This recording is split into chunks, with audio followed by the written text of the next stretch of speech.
Бәріне сәлем, қалдарыңыз қалай? Бүгін Индира сіздермен тағы да бір пайдалы ақпаратпен шығып тұр.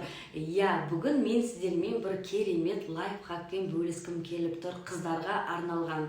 Бәріміз білеміз, қыздар айына кем дегенде уақытын, ақшасын жаңағыдай бөліп, арнап, шугаринг мастеріне жүгінеді.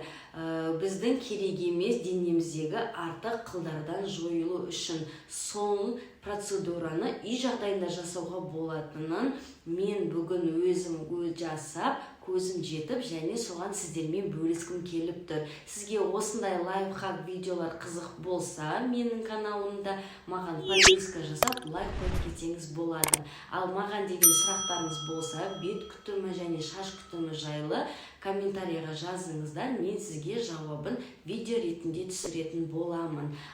Үй жағдайында жасалынатын шугаринг кремі жасалуы оңай, жасау жолы тез және біздің денеміздегі керек емес қылдарды алған кезде ауыртпайды. Өйткені ол крем сияқты жұмыс жасайды. Егер сіз үйде отқан ана болсаңыз, баламен уақытыңыз болмаса, онда ол сізге дәл арналады. Үй жағдайында асықпай, ауыртпай жасап өзіңізді кожаңызда балғын және таза реңіне келтіретін боласыз. Бізге ол масканы, кремді жасау үшін 4-ақ ингредиент қажет.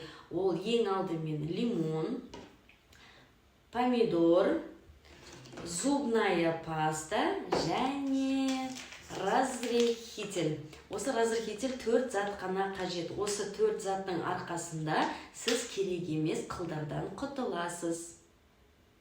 Ал керек ингредиенттерімізді дайындап қойдық. Міне лимон, қызанақ, зубная паста және разрыхитель. Бірінші ыдысқа разрыхительді примерно 1 ас қасық салып аламыз.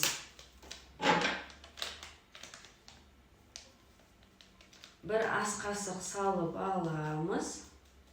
Одан кейін үстіне примерно дәл сондай көлемде зубный паста саламыз.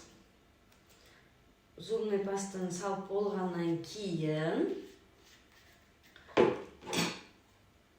лимон суын көп емес мөлшерде, өйткені аллергия беріп жібермесін. Аз ғана саламыз және помидордың бізге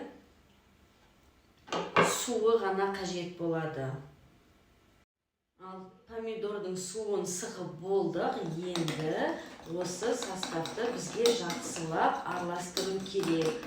Оның құрамы кішкене кремге ұқсағанша араластырамыз.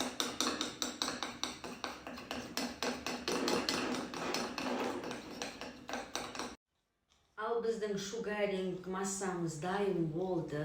Енді дайын болған массаны біз керек біздің желіге жағып, зонамызға жағып, 10-15 минут ұстаймыз. 15 минуттан кейін салфеткамен сүртіп тастасаңыз, результатын көретін боласыз.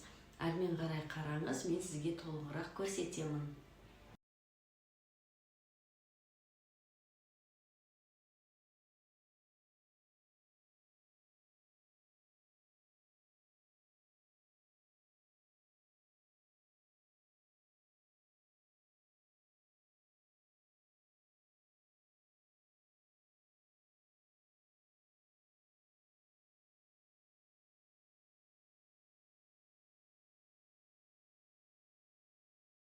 Үй жағдайында жасайтын шугарингтің рецепті сізге ұнаған болса, маған лайк, комментарий жазып кетіңіз.